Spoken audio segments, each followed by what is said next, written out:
me just first say I couldn't be more proud of a group of guys, and you know I'd say this, that have gone through so much in the last, not only this past month, but the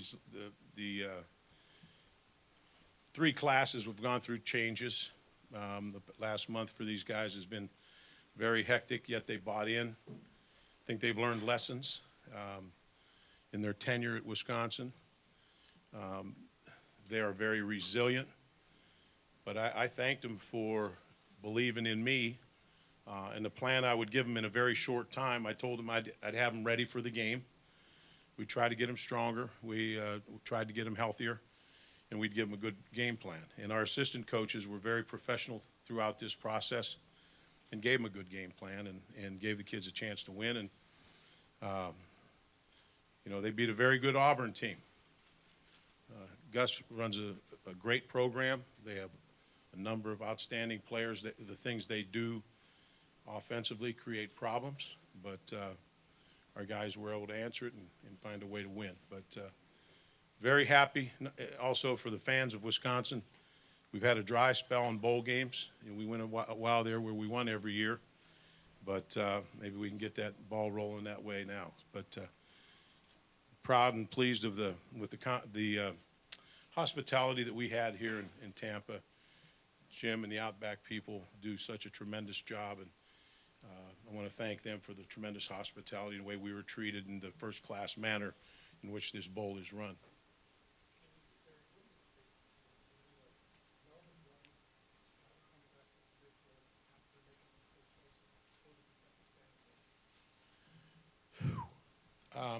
Malvin's running has to be in there, but I would start with the offensive line.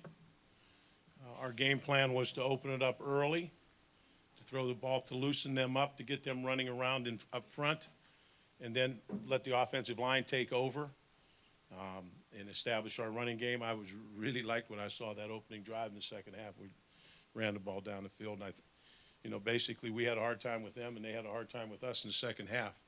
But I go with the offensive line, but Malvin is truly special to break. They've had a lot of good backs come through here, and for him to break that record, I think someone had told him you couldn't have the numbers that you had if you played in the Southeast Conference. I think he begged to differ.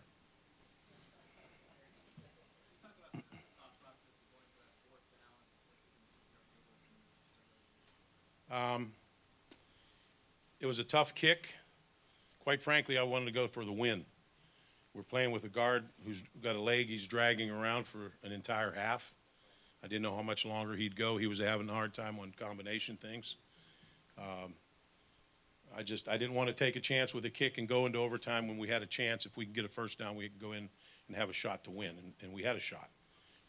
Didn't quite work out, but that was my thinking right there. Let's go for the win.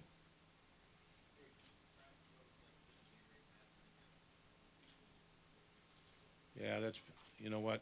I've had a couple of those, and I like them. It's a little uncomfortable afterwards, but I like them. And it's special for those seniors. It meant a lot to them. They won a lot of games here. They have won a lot of bowl games. So they put a lot into it. They bought into it. They gave us strong leadership when it was needed, and now they can enjoy it. Barry, what was the mood of the team when Gary left, and did that factor in why you wanted to coach these guys, especially the veteran guys? First of all, let me make something clear. I didn't want to coach these guys. I first initially said I feel uncomfortable doing that again when they asked me. And they asked me to sleep on it, that they would come back. I thought maybe they'd forget about it. But they did show up the next morning, and I had 2 hours before I was flying down here for the press conference. And they came in and visited with me again, and I started thinking, and I thought about it actually that night, if they came back and asked me again, why are we all there? Why are we at the university? It's still about the kids, or we wouldn't have jobs. So the least I could do, if I could bring them some stability, and that's what they felt like they needed, then I should do that. And so that's why I went back. And I forget the rest of your question. Oh, no, I think that answered it. Okay. Does this win kind of put a bow on that period of stability? Oh, you know what? The older guys, naturally, obviously, you're very disappointed when your coach walks in and says, there's no easy way to say this, I'm leaving. And the young guys are shocked. The old guys, it's like, they like Gary.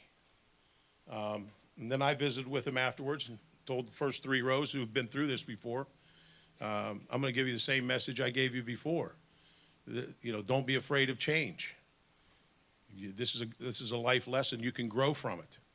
I promise you I'll have a good coach in place, and I'll be the stabling force here. And the older guys bought into that from right away. And you can go back. They were very good in practices. They followed our plan. I changed up a lot of things that had been done as far as weight workouts, conditioning, how physical we were at practice, how we practiced, even going to a movie last night instead of whatever they normally did.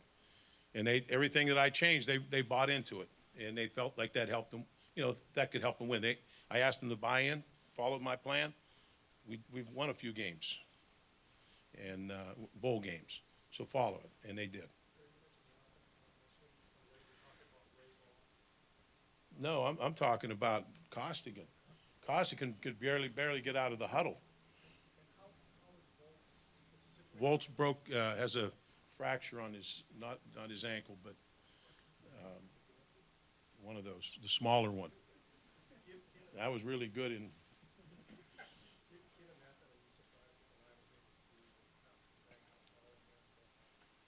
Yeah, those guys. Ray's a good run blocker, and he's physical. He's a tough guy. I thought we could have some trouble with combinations. It was almost impossible. Costigan was coming in and out of the huddle, taking the huddle on. He was hopping on one leg, and he wouldn't come out of the game. So that's how legends are made. But they hung in there. They did what they had to do. But that's why I didn't want to go to overtime.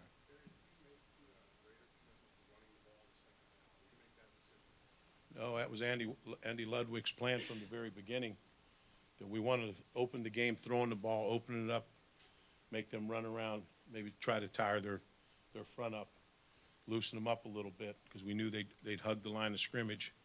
And then we told the offensive line they have to take the game over second half.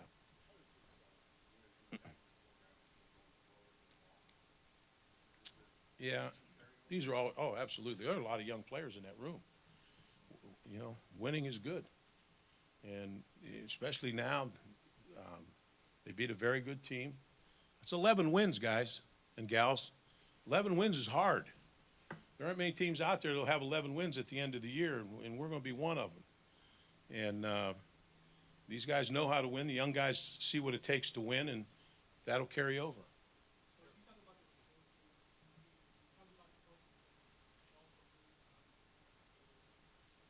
Yeah. Well, you have to address that. You just can't stick your head in the sand and say, let's pretend like it didn't happen. You have to address it, and I addressed it in my first meeting with them, and I went back and said, I've been through games like that. They're not fun. You know what? You can't learn anything from them. But I went back 3 games prior to that when we were down to a 3-game playoff to win our division. And all 3 games were rivalry games for us and very physical games. Now, if you're Auburn today and you played us 3 weeks in a row, or a team like us 3 weeks in a row, and you have to go out next Saturday and play, you don't have a lot left in your tank now. I'll guarantee you those guys are sore and beat up. It's hard to come back from that. We had 3 weeks of it. Our center and his backup were both out. And then things snowball. So I explained that to him. Get it out of your system. Realize you're playing for 11 games. You've won 10. You beat good teams. You beat ranked teams down the stretch. All 3 of them were ranked. And that's the team I want to show up. And they bought into it.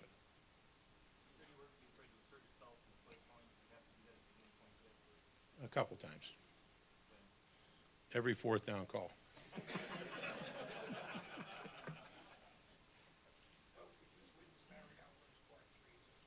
That's it. No mas. No mas. And people down here in Tampa understand that. No mas.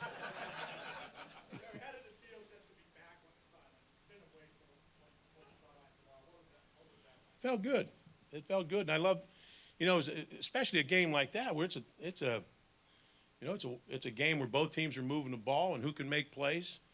I thought we left some points on the field, but that's a good team. Gus, he's very creative on offense. I thought our guys did a good job, and especially down in crunch time. I didn't like that fourth down conversion they made on us to take the lead. But all in all, I tell you what, it felt very good in that whatever bath I got was really special. What did you like what you got out of McAvoy on defense? Yeah, you know what? He made a lot of plays. He saved some touchdowns. You know, a year ago, I didn't think he was a very good tackler, but he tackled well in this game, and we got some plays out of him. And you know what? I told Paul already, Tanner's a big, fast, good athlete.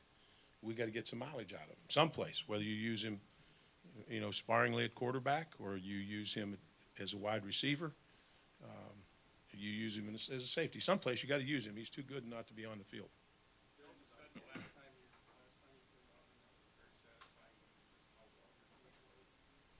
We played better in that game than we played today.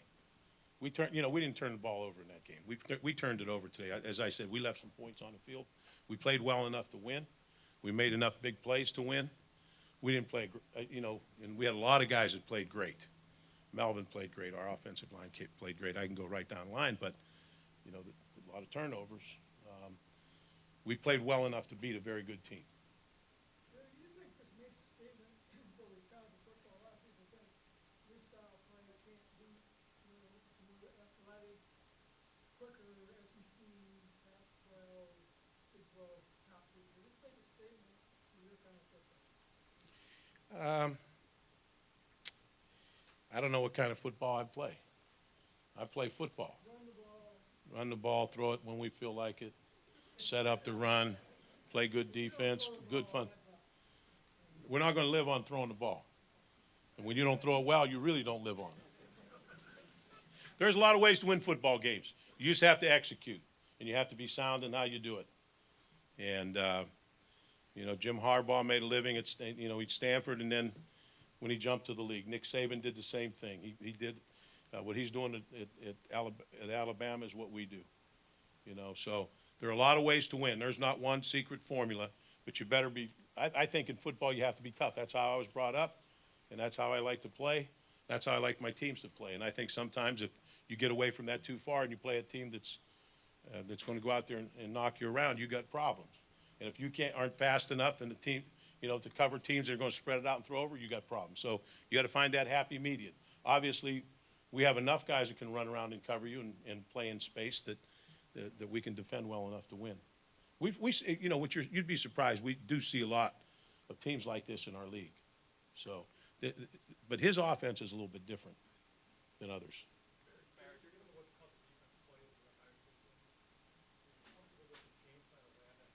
Yeah.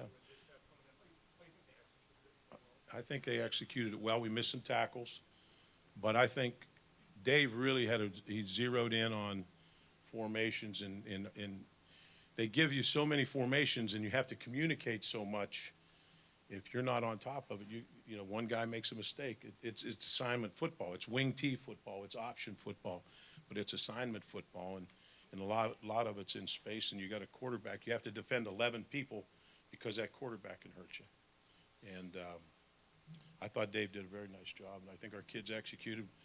I always like to play better, but since this is my last game, I think it's one of the greatest defensive efforts ever performed by a Wisconsin team. Okay, thank you guys.